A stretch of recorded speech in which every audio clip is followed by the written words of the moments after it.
The storm outside the 31st floor of the Sterling Maritime Solutions Tower wasn't just rain. It was a biblical deluge, a violent cascade that hammered against the panoramic windows of the executive conference room.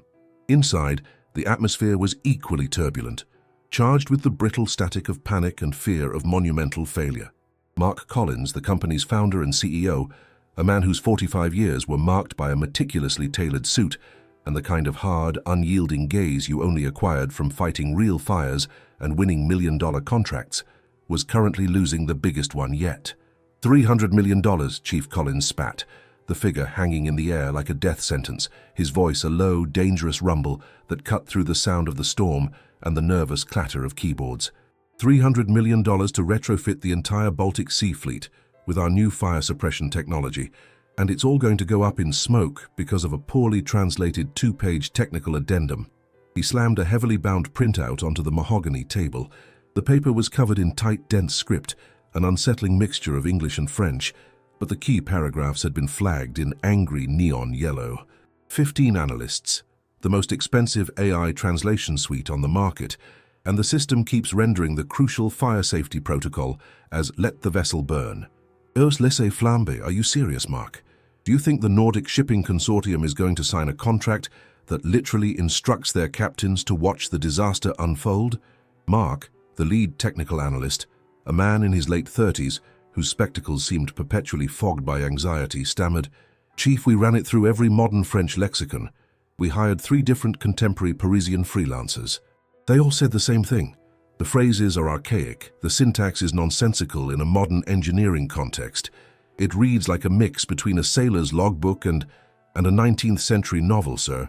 The technical team, slumped around the oversized table, looked like casualties of war, defeated not by an actual blaze but by the impenetrable logic of dead languages. The clock on the wall displayed 11:47 p.m. The European Shipping Consortium's deadline was in precisely 35 minutes. They needed the final corrected text to execute the digital signature process, or the contract would default, permanently destroying Sterling Maritime Solutions' credibility in the European market. It was at that exact moment, amidst the tense, fearful silence, that the only outsider entered the room. Lisa Hernandez, 22 years old, petite and nearly invisible, pushed her heavy cleaning cart through the double doors. She was the building's third-shift custodian, working her way through a community college degree by mopping floors and emptying recycling bins after the titans of industry had gone home. Her uniform was a simple pale blue polo and dark pants, slightly damp from a brief trip to the loading dock, and her hair was pulled back into a severe ponytail. She was supposed to be in the auxiliary office suite on the floor below, but a scheduling mistake had brought her here. She moved with a practiced, efficient quietness, her presence so minimal that most of the stressed executives barely registered her, mistaking her for a piece of the building's silent background machinery. Lisa's eyes, however, were wide open. As she began systematically emptying the trash receptacles, her gaze flickered to the enormous monitor, projecting the offending text, a convoluted paragraph detailing a specific type of marine hull insulation and its fire rating. She paused her task, a used coffee filter hovering above a plastic bag. The phrase "laissez flamber les eaux profondes" glowed menacingly in red. It was indeed archaic, not the French of Paris or even Montreal, but something far more specialized. Chief Collins caught her looking. He was used to being watched, but this was different. The maid wasn't looking at him or the spectacle. She was focused entirely on the screen. "Something funny, ma'am." His tone was a condescending blend of impatience and contempt.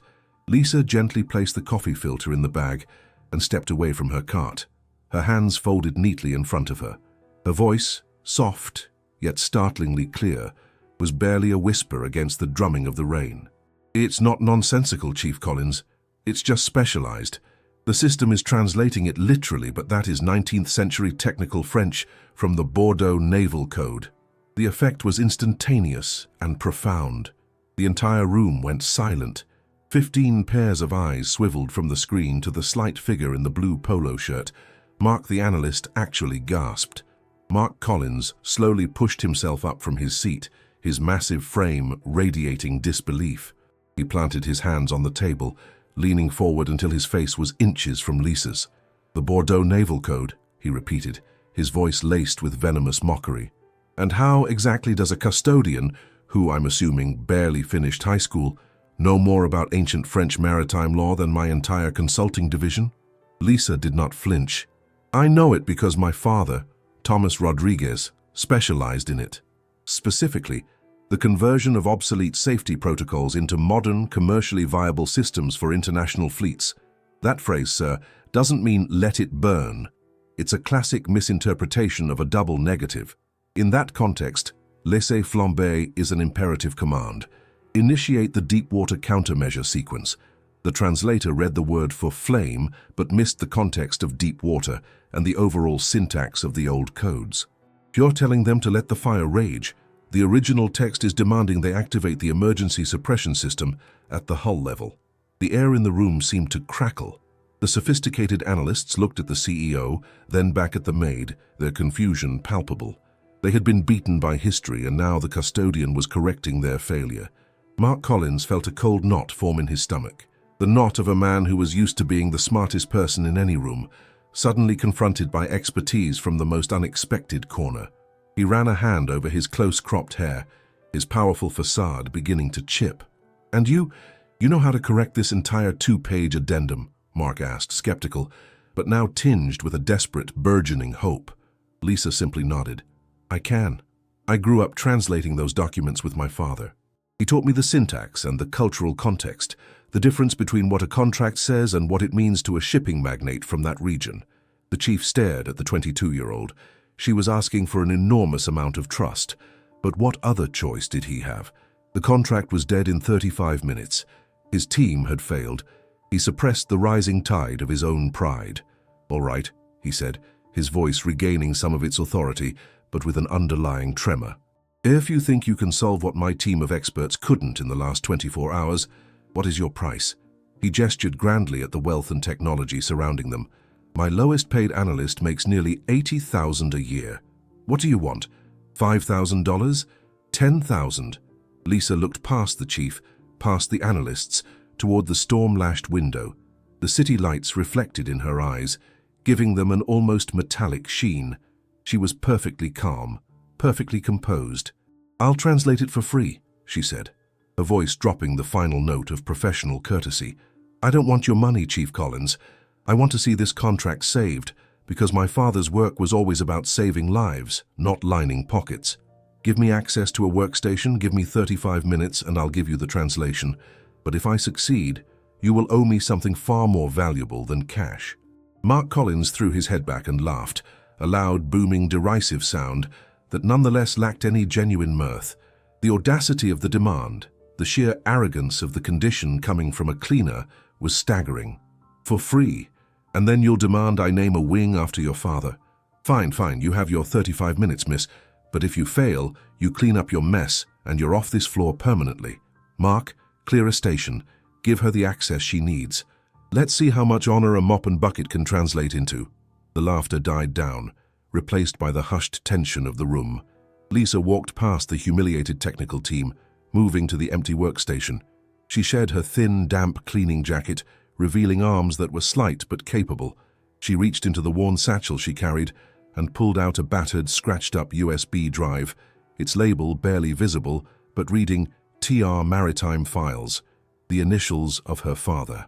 As the digital text of the doomed contract flashed onto the screen, illuminated by the cold blue light of the monitor, Lisa Hernandez began to work, racing against the fierce clock and the expectations of the powerful man watching her.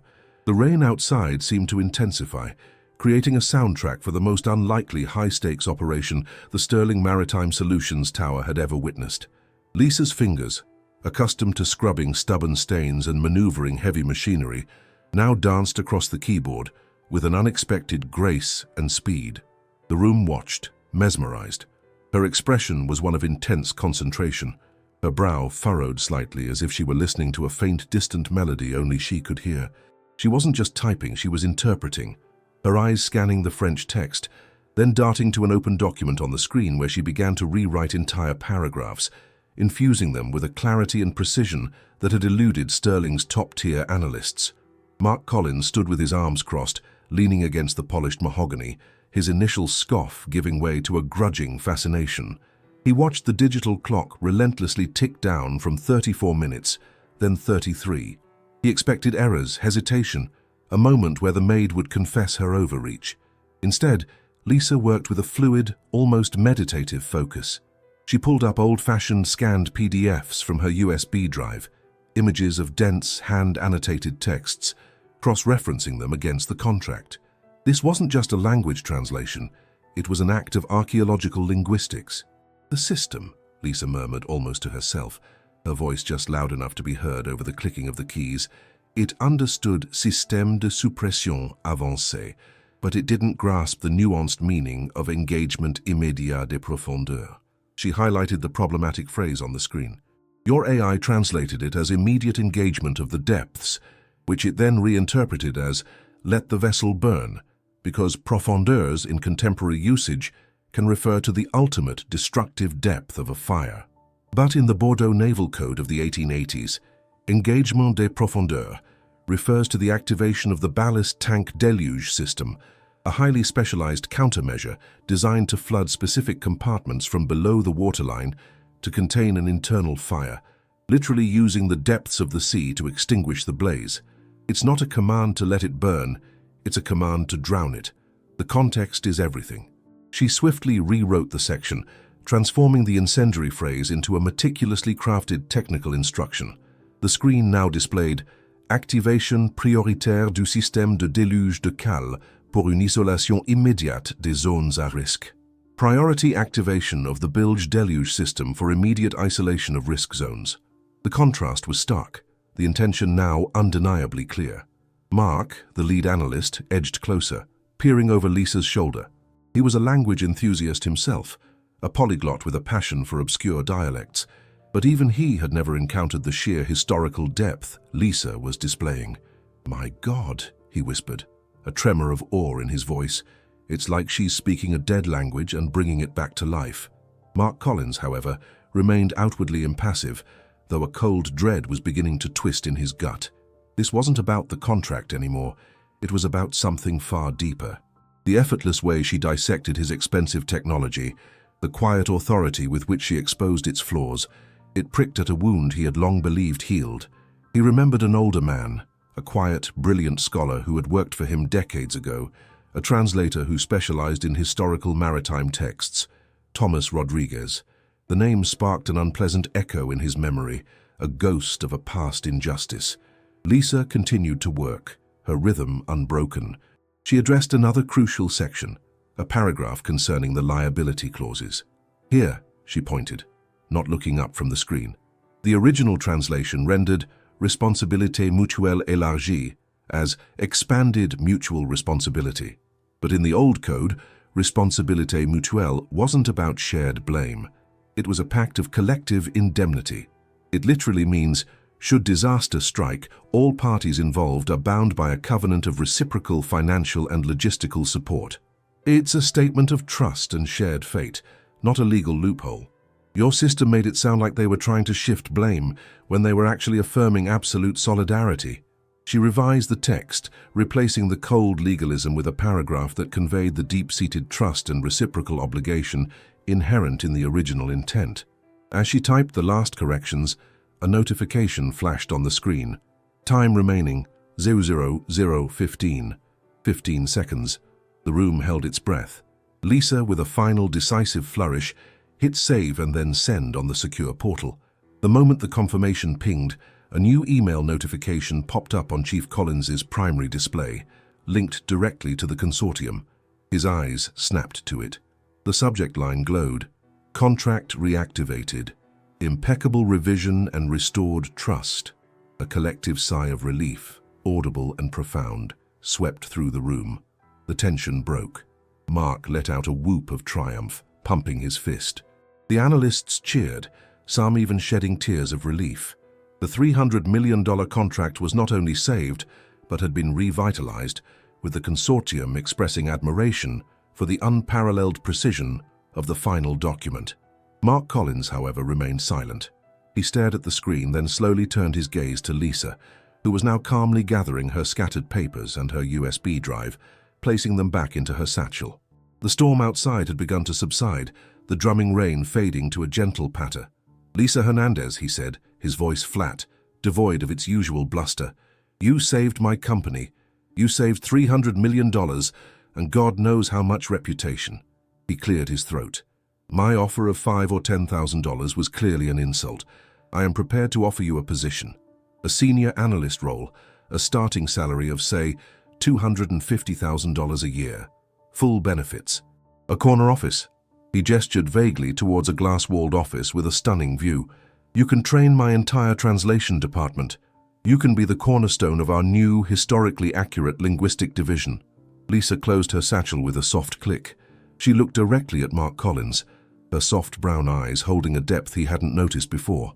"I told you, Chief Collins," she said, her voice still quiet, but now carrying an steel edge. "I didn't do it for your money. I did it for something far more valuable. My father, Thomas Rodriguez, worked for Vegatech, your previous company, Chief. He was a brilliant linguist, a master of dead languages, just like you saw tonight. He was the one who meticulously researched and compiled all the Bordeaux Naval Code translations that your company used to win its first major international contract in the 90s. He did all the heavy lifting, the groundbreaking work that secured your original reputation." Mark Collins flinched. The name, the memory, it was all flooding back now. But when the time came to publish those findings, to claim the intellectual property, Lisa continued, her voice growing stronger, "You, Chief Collins, took all the credit. You wrote Mark Collins Presents on the cover of the technical reports. You told my father his work was merely supportive, too niche to warrant his name alongside yours. You never acknowledged his contributions. You fired him shortly after, claiming budget cuts, leaving him a broken man, his life's work stolen, his name erased from the very industry he helped build. He spent the rest of his life working odd jobs, translating obscure texts for tiny fees, trying to rebuild his reputation, but he never could. He died last year, a brilliant, forgotten scholar, heartbroken and humiliated, convinced he was a failure." The room was plunged into an even deeper silence than before. The analysts who had been celebrating moments ago now looked at their CEO with a mixture of shock and dawning understanding. Mark Collins' face had gone pale. The facade of the powerful, unyielding businessman finally cracked, revealing the raw, uncomfortable truth beneath. "So no, Chief Collins," Lisa concluded, her gaze unwavering. "I will not take your job. I will not take your money. I came here tonight for one thing and one thing only, to show you, to show everyone in this room and to show the memory of my father that his work, his legacy, was invaluable, that his knowledge, his dedication to the truth of language was more powerful than all your advanced AI and all your corporate might. I came here for justice, and that, Chief, cannot be bought for $250,000 a year." She picked up her cleaning cart, the wheels rumbling softly on the plush carpet, and turned to leave. Lisa pushed her cleaning cart slowly toward the door, every eye in the room fixed on her retreating back. The silence that followed her powerful revelation was heavier than any storm. Mark Collins, the untouchable titan of industry, stood frozen, the harsh fluorescent lights exposing the sudden deep lines of shame etched around his eyes. He had offered wealth, power, and prestige, the three things he believed could fix anything, and she had utterly rejected them, leaving him with nothing but the uncomfortable, irrefutable truth.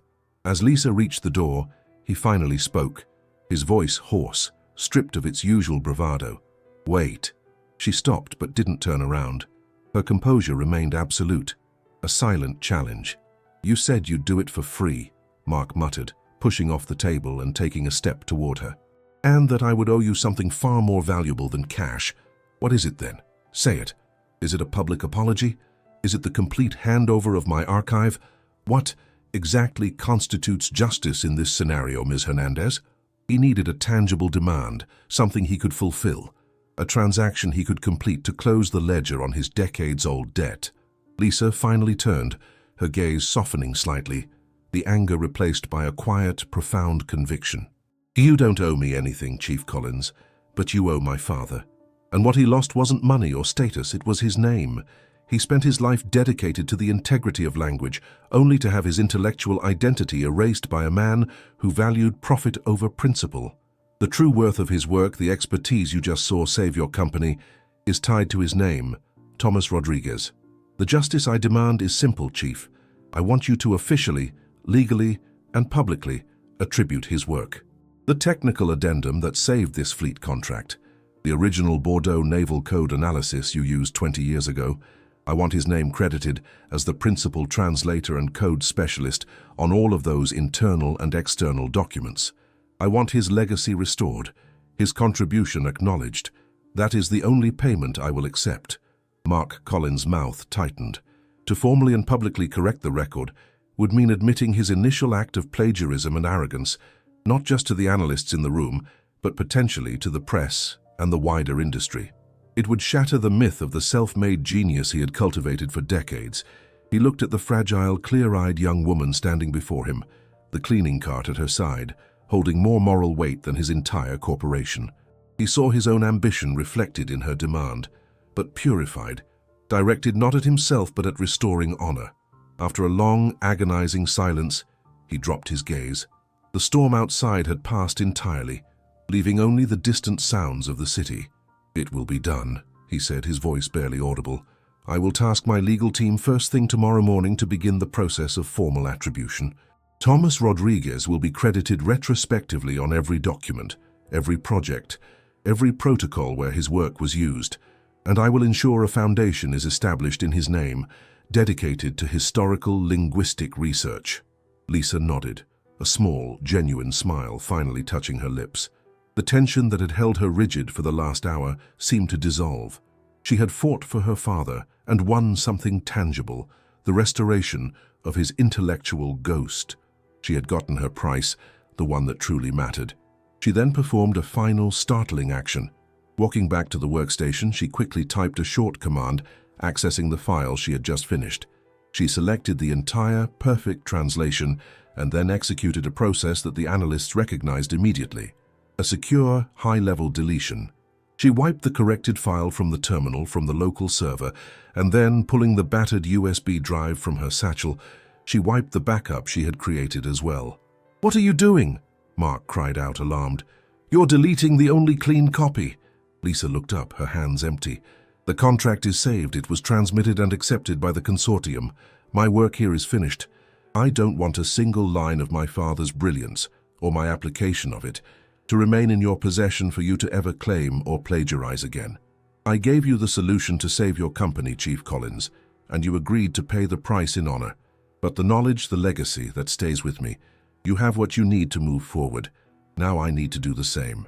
With that, she turned, pushed the cart through the door and disappeared down the hallway, leaving Mark Collins alone with the stunned silence of his executive team and the humbling realization of his profound debt. 5 years later, the name Thomas Rodriguez was indeed a fixture in the maritime safety industry, prominently cited on every Sterling Maritime Solutions technical document and the namesake of the Rodriguez Historical Linguistics Foundation. Mark Collins, though still the chief, was a different man, less arrogant, more inclined toward quiet acts of integrity. Lisa, meanwhile, hadn't taken a job at the foundation. Instead, she had used the publicity and the connections she gained to pursue her true passion. She was now 27, a globally recognized expert in translating ancient and specialized French maritime texts, not for corporate contracts, but for the International Museum of Marine History in Quebec. Her work, the culmination of her father's teachings and her own fierce dedication, was about preservation, not profit. One blustery afternoon in Quebec, Lisa was in the museum's sunlit archive room, carefully documenting a fragile 18th century sailor's journal. Her phone, resting on her workstation, buzzed with an email. It was from Mark Collins. It wasn't a business pitch, but a single attached file. A photo of a granite plaque at the entrance of the Rodriguez Foundation headquarters, dedicated to her father. The inscription read, "Thomas Rodriguez, the value of a word resides in the integrity of the speaker." She smiled, a quiet sense of peace settling over her. Her struggle hadn't been about revenge. It had been a necessary translation of injustice into reconciliation. She had used her specialized knowledge not to tear a man down, but to force him to build something meaningful in its place. She had not only saved a contract, but had also, through the immense pressure of that single desperate hour, redeemed the name of a brilliant man and perhaps the soul of a powerful one. The knowledge that truth, honor, and expertise could emerge victorious from the shadows, even when carried in a cleaning cart, was her true and lasting victory.